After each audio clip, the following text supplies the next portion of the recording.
aquí tenemos entonces a John Baldessari. John Baldessari, artista que también surge del arte conceptual, el arte conceptual muy influenciado por el postestructuralismo, porque tengamos en cuenta que el arte conceptual justamente se basa en la concepción del texto, de la escritura, del lenguaje como creador de realidades, de la cadena de significantes, las tautologías, toda esta cuestión del discurso sobre sí mismo, que como digo, ha sido tan positivo para mí como negativo también. Esta es una pieza de John Baldessari que se llama I Am Making Art. Esta pieza consiste sencillamente en que John Baldessari hace gestos realmente, ¿cómo decirlo?, banales, podría ser banales, sin gran complejidad, pero a cada pequeño gesto, a cada microgesto, o cuando hace cada microgesto, emite una frase que es I am making art, o sea, estoy haciendo arte. Entonces, algo así como I am making art, I am making art, I am making art, I am making art, I am making art.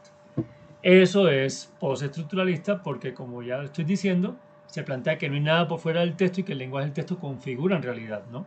Claro, entonces, yo ser artista, cualquier gesto que haga, al mencionar en la palabra que es arte, pues se consagra como arte, porque yo como artista digo que es arte. El texto configura que el gesto se convierte en arte. Es una broma, posiblemente, era muy bromista, aunque no lo pareciera, John Baldessari, pero miren que es el cuerpo en soledad. Ahí todavía tenemos el cuerpo que quizás está transitando el lenguaje, pero es un cuerpo en solitario. Sí, esta es de la época, insisto, que hablamos de esa etapa del cuerpo un poco en soledad. John Baldessari trabajaba todo textual, desde una obra que tiene justamente sobre el manifiesto o las sentencias, sentences o las oraciones del arte conceptual, que las escribe Sol Lewitt y que John Baldessari las canta, ¿sí? Entonces es una cuestión de tautología, de discurso sobre discurso, o un video performance muy divertido, muy gracioso, donde él intenta enseñarle el abecedario a una planta. Entonces está la planta y él pone un cartel que dice por supuesto la planta no contesta, pero él insiste en que el texto es lo que va a definir a esa planta y que la planta podría aprender el alfabeto. Bueno, aquí tenemos varios ejemplos. Aquí ya vamos a hablar un poco de esa transición a lo que vamos en el taller. Bueno, aquí tenemos debajo de mí, aquí debajo, está María Teresa Hincapié, artista colombiana, que también se forma en los años 70, por supuesto tiene un trabajo fuerte 80, 90, hasta que lastimosamente muere.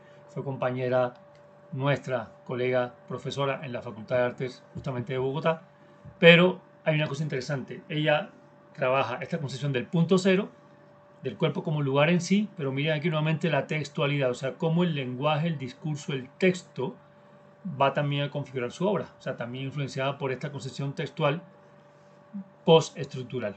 Ella aquí está haciendo una acción que se llama La Vitrina, donde habita una vitrina desde el centro de Bogotá, está ahí en horario de trabajo, mucho tiempo, mucho rato, y lo que hace es escribir, miren que la escritura está hecha para que sea leída desde afuera, lo que sentencia a una mujer, pero que al mismo tiempo asume como enunciación o como lugar político, digámoslo así, ¿no? Entonces, de hecho es fuerte porque hay sentencias fuertes sobre la mujer, ¿no? Pero al hacerlo en un espejo, en un espejo, no en un vidrio transparente, como una vitrina, hay gente afuera y establece una relación intermedia. Ahí hay algo liminal, intersticio del vidrio, entre ella y quienes están afuera. Lo interesante del asunto es que ya aquí, digamos, las otras personas empiezan una relación lingüística con el trabajo, ¿no? O sea, ya este postestructuralismo va a implicar que no hay no es binario, no es dual, sino que hay un intersticio que es el espejo y está hecho para la gente. Aunque ella, en su mirada de punto cero que le hemos trabajado en el test de performance, no está mirando directamente a nadie, no obstante las personas se reflejan en el vidrio y ella está expuesta. O sea, aquí ya no es una acción en encierro como hacían otros artistas, ¿no? Bueno, aquí está John Baldessari, también, bueno, como les decía, I Am Making Art, y quien está acostada es precisamente Ana Mendieta, la artista cubana, también fallecida lastimosamente una caída de su apartamento en Nueva York. Nunca se supo si suicidio, si su esposo tuvo que ver, en fin, eso nunca se aclaró. Pero bueno, esta acción está acostada, haciendo liminalidad con el territorio, con la naturaleza, lo interesante es que miren que es el cuerpo, sigue siendo el cuerpo que aunque ya empieza a relacionarse de manera liminal, repito, intersticial con un espacio, no obstante es el cuerpo como un poco solitario, casi que parece que fuera un objeto ahí colocado, ¿no? Sin embargo, la pieza que tenemos acá de Marina Abramovic y Yulay es un primer ejemplo del tránsito que vamos a ir viendo nosotros y nosotras de lo que es el cuerpo que está un poco en soledad a un cuerpo que se debe a la relación con otro cuerpo, ¿sí? Que está en enlace con otro cuerpo. Esto es muy importante en esta acción donde se sostienen por el cabello. Esta acción es un video performance, foto performance, pero también hubo público, solo que hubo un primer tiempo de la acción en que no había público, entonces resistían lo más que podían hasta que se empezara a deshacer. Lo que vamos a hacer nosotros en la segunda etapa del taller, en este taller hacemos dos etapas. Una primera etapa que es el cuerpo desde su punto cero, un poco en soledad, trabajamos con palabras porque estamos jugando con esta cuestión del lenguaje, pero al mismo tiempo estamos en este cuerpo que digamos, se reconoce desde sí a sí mismo, ¿sí? Por supuesto siempre en zona intermedia, pero lo principal es el cuerpo y es como el símbolo, o sea, estas acciones de la primera etapa son el símbolo de, por ejemplo, Vito Acconci mordiéndose a sí mismo, por ejemplo, ¿no? En la segunda etapa lo que hacemos es trabajar entre 2 o 3 personas. Ustedes van a mirar, a buscar con quién quisieran trabajar y van a tomar acciones de estos artistas, pero ya que las hacen en relación con alguien más y van a hacer su propia apropiación, valga la redundancia, de estas acciones, ¿vale? Y eso es lo que vamos a pensar para la próxima sesión, ¿sí? Ahí ya les estoy dando la información. Entonces, ¿qué pasa? Aquí tenemos, por ejemplo, esta acción donde hay una vinculación, una liminalidad, una zona intermedia, una interdependencia entre Marina Abramovic y Yulay a través de su cabello, ¿sí? Y eso hace que finalmente puede decirlo que es dual, pero no es dual en tanto que hay un enlace que va a plantear un intersticio, una zona intermedia, una tercera realidad, que además no tiene un significante definido, no es absoluta, porque el pelo va a comportarse también de manera sorpresiva, ¿sí? Es la relación de las partes más que las partes, si entendiéramos a estos artistas como partes. Bueno, aquí tenemos a Vito Acconci encerrado en una caja. Entonces, en este sentido, volvemos a esa etapa en la que el cuerpo está en solitario, encerrado.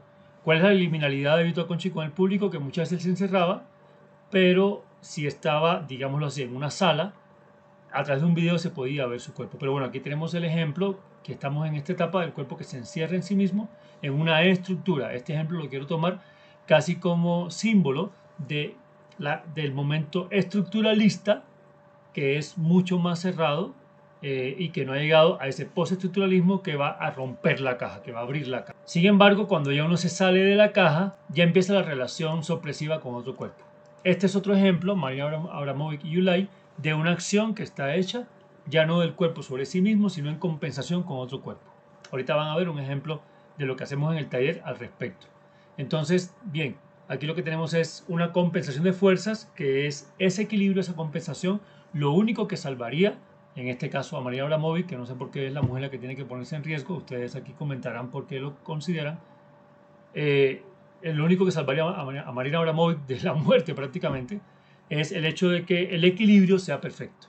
O sea que hay una interdependencia de los dos cuerpos donde ya no hay una dualidad de un cuerpo o del otro, sino que es el intersticio, el intermedio, lo que confirma una tercera realidad que además es sorpresiva, es angustiante, es de incertidumbre. Aquí tenemos entonces el número 3 surge. Esto es como la Santísima Trinidad. Hay dos realidades y una tercera realidad que surge de ellas. Y eso es lo que vamos a trabajar en la continuación del taller, ¿no? Con la persona con la que yo trabaje performáticamente, lo que haría yo es justamente encontrar ese intersticio, esa tercera realidad que va a poner en armonía, en interdependencia nuestras dos existencias, pero que va a provocar una existencia nueva, una existencia posible, ¿sí? Ahora vamos a hablar un poquito de esta cuestión del intersticio o de esta tercera realidad, ¿no? Aquí tenemos a Bruce Nauman haciendo justamente una acción en solitario, donde él intenta como estructura, aquí el tema estructural es muy importante, recordemos y repito, el estructuralismo como pensamiento de la primera mitad del siglo XX, lo que va a plantear o lo que va a proponer es que no hay ser pensante por fuera de una estructura, ¿sí? Y eso está muy bien, esa idea es interesante, ¿sí? Entonces aquí tenemos a Bruce Nauman intentando acomodarse un espacio de su estudio.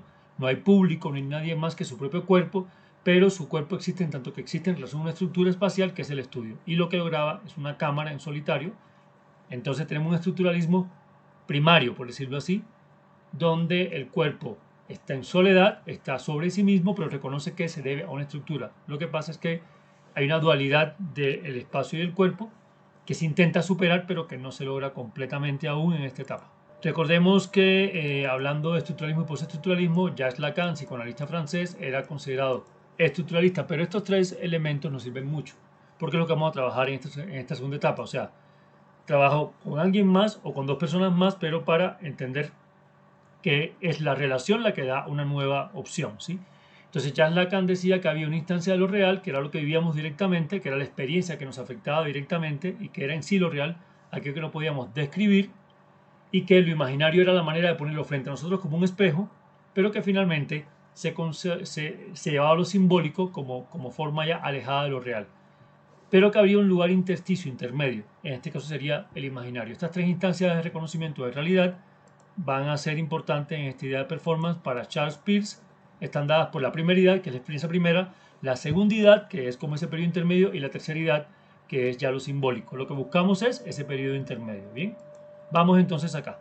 Marina Abramovic, y justamente, bueno, si acá abro, estoy usando una camisa de Pink Floyd, justamente del Dark Side of the Moon, porque justamente se cumplen 50 años este año de un disco que surgió en el 73 y muchas de las cosas que les estoy mostrando son de esta etapa. ¿Y por qué un poco esta relación? Porque hasta la música que se hacía en los 70 tenía que ver con esa concepción de realidades posibles, subconscientes que surgían, los lados oscuros que al mismo tiempo eran toda la realidad y demás.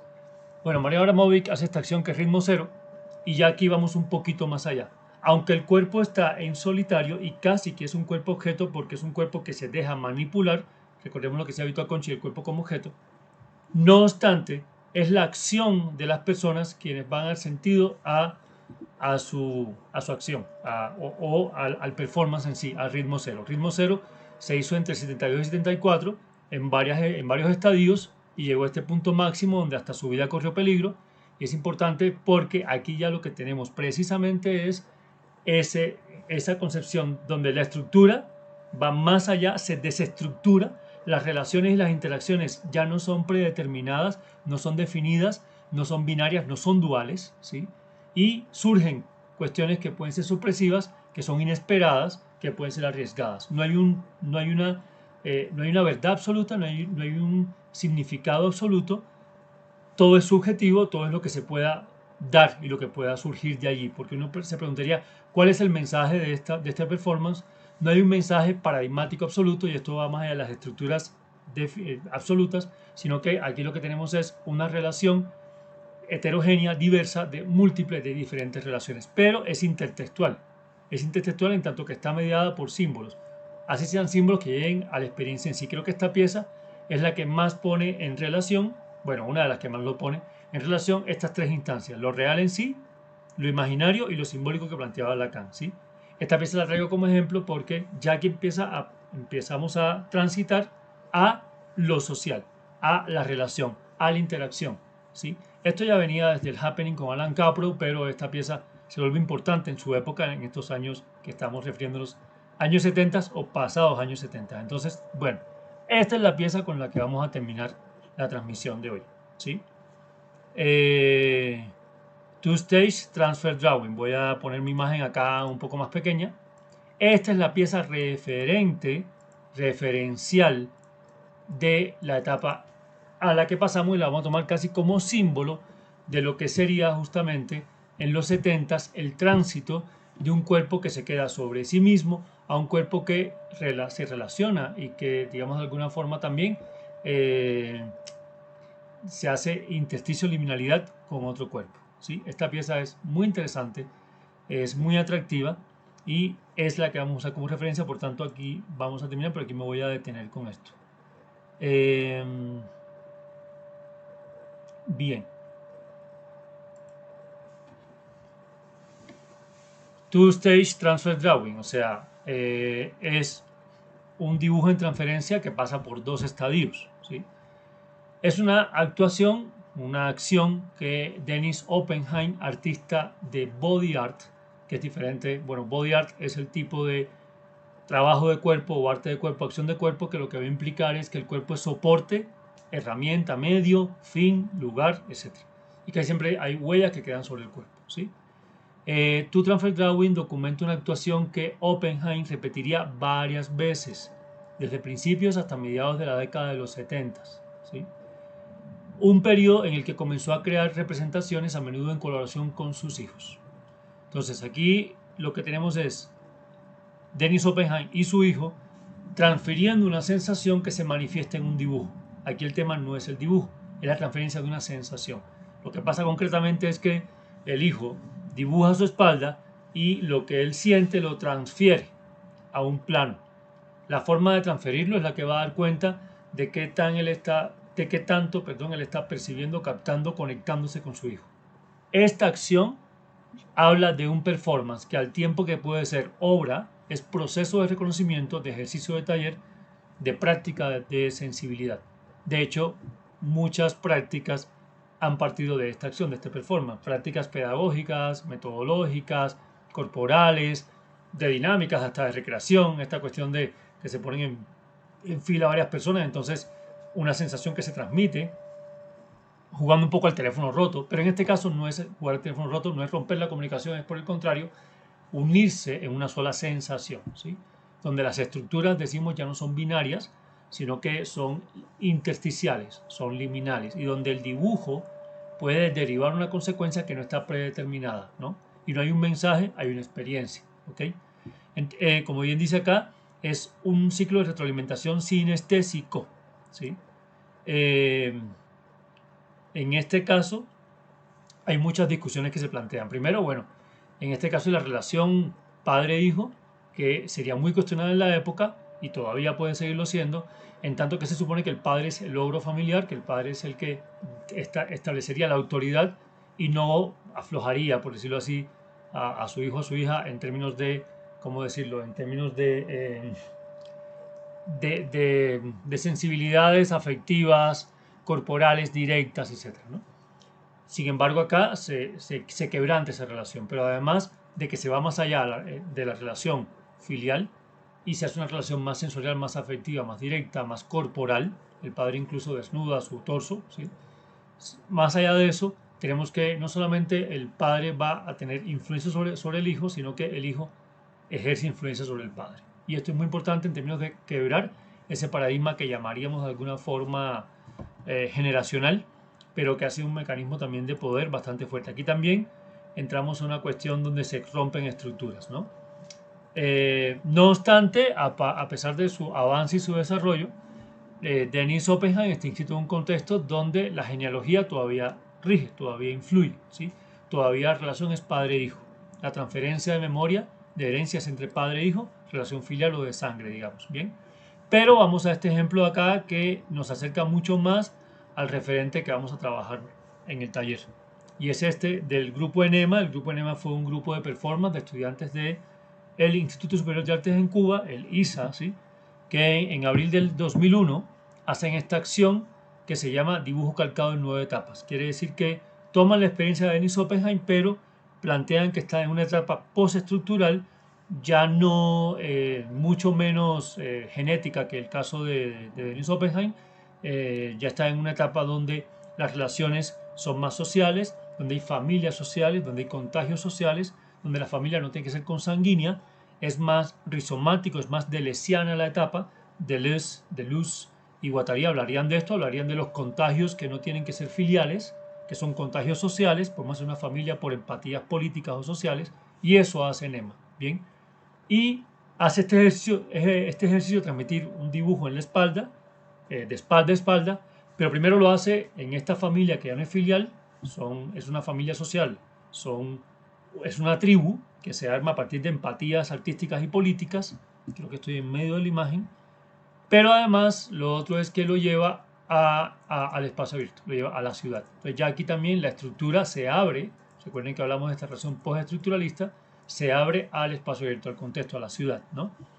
Y en este sentido es muy interesante porque ya hay un público que en el espacio público y abierto se enfrenta a esta acción o se enfrenta a esta imagen, ¿sí? En el caso, insisto, en el caso de nuestro taller, voy a ponerles los ejemplos de talleres anteriores, cómo lo hemos hecho, y aquí lo comparto con ustedes. ¿Bien? En nuestros talleres. Aquí tenemos entonces la primera etapa, que es la etapa donde los artistas, esta cuestión del artista un poco sobre sí mismo, insisto, ¿no? Del artista que trabaja un poco en soledad, en solitario. Esta es la obra de Peter Campus, que renace dentro de sí mismo. Tres transiciones, y este es, bueno, uno de los chicos que estaba en el taller, que hace también su trabajo a partir de eso. Aquí tenemos a justamente John Baldessari, que pinta una habitación según cómo él se siente. Miren que el color también es un signo, un significado, un símbolo, y que hay que este cuerpo solitario. Aquí tenemos una acción relacionada. Vamos a pasar más abajo. Bueno, aquí tenemos a Ana Mendieta, que ya les decía. La silueta, el cuerpo, un poco liminal, pero también solitario. Y aquí tenemos un ejercicio semejante. Aquí tenemos entonces a Vito Acconci, justamente encerrado, ¿sí? En esta etapa que hablamos del cuerpo sobre sí mismo, del cuerpo solitario. Aquí tenemos a Bruce Nauman, también el cuerpo solitario, el cuerpo que se reconoce a sí mismo en la estructura, sí, de su taller, del espacio, pero aún el cuerpo, digamos, es sobre sí mismo hasta cierto punto. Aquí tenemos también otra de Bruce Nauman. Aquí tenemos a Bruce Nauman nuevamente, y a Vito Acconci, aquí están los dos, y un ejercicio que hace uno de los chicos del taller en relación a esto.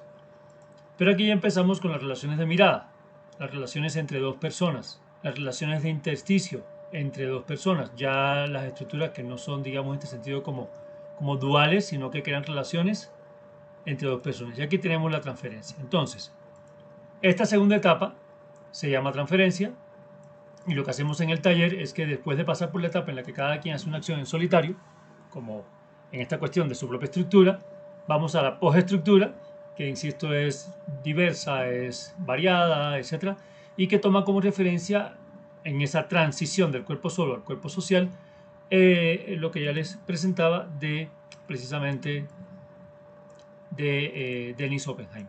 Entonces aquí lo que hacemos es que cada persona del taller busca a alguien con quien quiera trabajar y hace una apropiación y lleva a cabo la experiencia de la misma que hace Dennis Oppenheim con su hijo, a partir de una transferencia, una sensación, pero puede ser de cualquier manera, puede ser un dibujo, puede ser solamente un tacto, puede ser cambiar el material, puede ser cambiar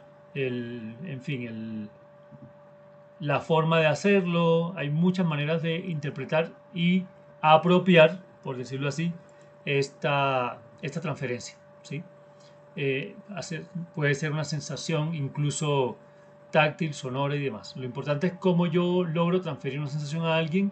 Miren que aquí una cosa importante en este ejercicio es que cuando uno intenta conectarse y reconocer esa sensación y transferirla, la única manera que uno tiene es de que el otro cuerpo sea al tiempo mi cuerpo, o sea, como unirnos en un solo cuerpo, como ser muy liminales allí, ¿no? Y vamos hasta ahí con este contexto. Entonces, lo que sigue es, en nuestro taller, jugar un poco con esas etapas del performance, ¿no?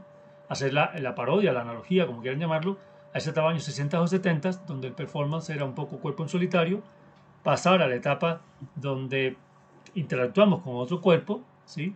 Y en una tercera etapa vamos a hacer la analogía cuando ya hacemos algo social o colectivo. La transición a trabajar con otro cuerpo empieza por este referente de Dennis Oppenheim. Teniendo en cuenta, insisto, no olvidando este contexto, y es que las concepciones o las situaciones, eso es muy estructuralista, sociales, políticas, en fin, de alguna forma influyen en cómo se concibe el cuerpo y por tanto cómo se concibe la acción del performance, ¿sí? Y en esta concepción contextual, el cuerpo y performance tienen unas evoluciones o unos cambios. Y eso, para entender, me parece a mí, la filosofía y el arte, es importante entenderlas de manera interrelacionada, porque más tuvieron relación entre sí, incluso a partir de quienes hablaban, escribían o creaban. Si hablamos de las etapas del performance como etapas históricas del performance, por ejemplo, ¿sí? Igual que en la historia del performance, todo es un devenir. O sea, igual que en la historia en general, todo es un devenir. O sea, yo no podría decir, bueno, es que hay una relación, digamos que cada movimiento artístico cayó del aire o surgió de la nada, sin antecedentes y sin experiencias previas. Si María Abramovic llegó a lo que llegó, fue por lo que vivió antes, pero antes que ella, eso no sé, desde Dada hasta su momento, pero incluso, por ejemplo, María Teresa Incapié, artista colombiana, se veía influenciada por los rituales primigenios de la cultura y de nuestro territorio. Eso, lo que quiero decir con esto es que en ningún caso las etapas de la historia humana son etapas divididas, fragmentadas, separadas, o que no son una consecución de las etapas anteriores. Tampoco esto sucede en nuestras etapas de creación. O sea, yo puedo hablar de mi ejemplo como artista y como artista de performance, y es que no hay nada de lo que yo he hecho que no tenía un devenir familiar, social, político y artístico, creativo antes de. Por tanto, la respuesta la hago de esta manera. No, ninguna etapa que siga en la creación es una etapa que esté fragmentada de la etapa anterior. Cuando yo hago un ejercicio en solitario y después quiero compartirlo con alguien, es la metodología que les propongo, yo lo que hago es lo siguiente. Y es lo que les voy a decir que hagan para el próximo encuentro. ¿Sí? Es lo siguiente. Cada quien va a tomar los elementos estructurales, fundamentales, esenciales de su propuesta. Elementos simbólicos, ojo, elementos objetuales, elementos conceptuales o de las palabras. Entonces yo llego con mi nueva persona cómplice, ¿sí? Ante esa persona yo llego con las palabras fundamentales. Un material puede ser, digamos que yo de todo lo que trabajé voy a escoger la cuerda, una tela, una soga, un símbolo, ¿sí? Y con esos elementos la persona también traerá los suyos y lo que hacemos es que los ponemos en conjunción, ¿sí? O sea, no se trata tampoco de que lo mismo que yo hacía antes lo voy a reproducir con esta persona, pero ahora, como recuerden que no es la suma de las partes, es las relaciones de las partes. Cuando yo trabajo con alguien más, se crea una tercera realidad que no es que yo coja una parte y la otra y las pegue o las ensamble de forma un poco forzada, ¿cierto? Sino que se, se hace intersticio con lo que cada quien traía, por decirlo de alguna manera, ¿ok? Entonces, en ese sentido, es cada quien trae su elemento y yo sugiero estas tres categorías de elementos. Elementos objetuales, o sea, concretos, quiere decir la ropa, la soga, la cinta, el papel. Pensemos también en la pieza de Marina Abramovic, ¿sí? Como le voy a poner muchos objetos para que la gente los apropie. Ella parte de objetos, de elementos concretos, ¿no? Entonces, ¿cuál es ese elemento objeto al que no puedo renunciar? Porque es parte de la esencia de mi lugar de enunciación de lo que yo traía. Dos, entonces, ¿cuál es aquel símbolo? Ya no el elemento en concreto, sino un símbolo. El símbolo puede ser la máscara, el elemento no tiene que ser la máscara, pero no sé, el elemento cabello y el símbolo soga o ahorcamiento. Es un símbolo, ¿no? Es algo que representa. Si están unidos los dos, elementos y símbolo, pues no hay problema. ¿Y cuáles serían aquellas palabras que también serían, a las que yo no podría negarlas, que no podría rechazarlas, que no voy a eliminarlas? ¿Sí? Entonces así se unen. Pero si bien es un devenir, aquí la palabra es importante, es un devenir, o sea, deviene de mi etapa anterior, pero deviene para convertirse en una cosa diferente, ¿sí? Pero no es algo que niegue lo que veníamos haciendo anteriormente. Y en cuanto a la pregunta que hace Nico, es una muy buena pregunta.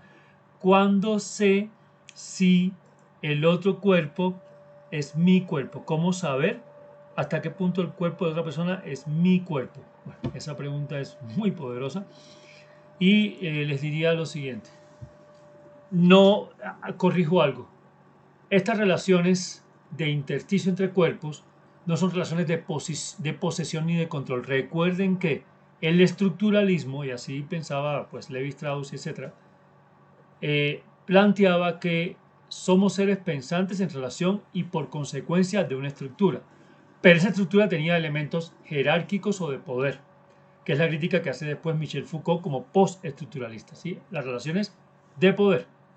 En las relaciones, recuerden a Deleuze y a Guattari, la horizontalidad, relaciones rizomáticas, donde no hay jerarquías, donde no hay poderes, donde no hay sometimientos, incluso hablando del masoquismo y del sadismo, que Deleuze trabajaba mucho el tema, no es un ofrecimiento, no es un sometimiento, ¿sí? Pero no significa que un cuerpo yo lo vaya a poseer. O sea, en esta perspectiva no se posee un cuerpo. O sea, lo que hace Denis Oppenheim con su hijo no es hacer que el cuerpo de su hijo le pertenezca. Los dos cuerpos se ofrecen, se entregan, y se ofrecen y se entregan para que surja de ahí una tercera realidad de la cual ninguno de los dos cuerpos son dueños. ¿Ok? Entonces, ese principio es fundamental, ¿sí? En ningún momento otro cuerpo va a ser tu cuerpo. Sencillamente, entre los dos cuerpos van a dejarse caer, van a ofrendar, y en ese ofrecer va a configurarse una tercera realidad que no les pertenece sino a la relación. ¿Listo? Eso acá, de hecho, miren estos ejercicios que hacemos en esta etapa. Les voy a mostrar acá algunos ejercicios. Y ejemplos, como les decía, de esta relación entre cuerpos que crea una tercera relación, ¿no? Este es el ejercicio de dejarse caer, por ejemplo. Entonces, ¿qué pasa? Aquí en el dejarse caer lo que tenemos es que estas dos personas que decidieron trabajar juntas, que están en la etapa en la que nosotros estamos ahora, ustedes lo han hecho, se dejan caer sobre otro cuerpo. Quiere decir que sí yo me entrego, pero quien recibe no establece un poder de control sobre ese cuerpo, sino que dialoga con ese cuerpo. ¿Bien? Esto es una zona intermedia acá, que como ven recuerda mucho a la imagen de María Abramovic y Yulai y el arco y la flecha. Esta zona intermedia es parte de esto que hablamos. Aquí tenemos otro. Aquí tenemos otro referente que vamos a trabajar y que vamos a apropiar. Vayan pensando y buscándolo, ¿sí? ¿A quién tenemos acá? Vamos a ampliarlo. Esto es una acción ya posterior. Fíjense que a partir de los 80s sí empezó mucho más fuerte la cuestión relacional. Eso muy debido, por ejemplo, a las consecuencias de Joseph Beuys, que era un artista que empezó a abordar los contextos, los espacios, los rituales, ¿sí? Aquí tenemos entonces a Linda y a Teschkin. Estos artistas hacen esta pieza en la cual ellos conviven atados durante un año, del 83 al 84, ¿sí? Y esta también va a ser un referente. Ustedes también van a pensar, pongo el ejemplo de estas personas que hicieron parte del taller. En este taller también buscamos esas maneras propias de enlazarnos con otro cuerpo, pero a nuestra manera, en una propuesta diferente, ¿sí? Entonces ahí tenemos otro ejemplo de convivencia, de interrelación. Aquí lo tenemos nuevamente. Aquí está la imagen. Aquí tenemos a estos dos artistas que aquí están atados, ¿sí? Y aquí tenemos la interpretación que hacen dos personas que hacen parte del taller, de versiones anteriores del taller. Bueno, esto es un taller que hace parte de... Bueno, aquí tenemos otra interrelación. Por ejemplo, este equipo de personas fue un equipo no de dos, sino de tres personas. Entonces aquí establecemos un tejido, aquí se da claramente la Santísima Trinidad, ¿sí? Padre, Hijo y Espíritu Santo, que los tres son uno y uno son los tres, que ahora voy a terminar mostrándoles un referente que tiene mucho que ver con eso.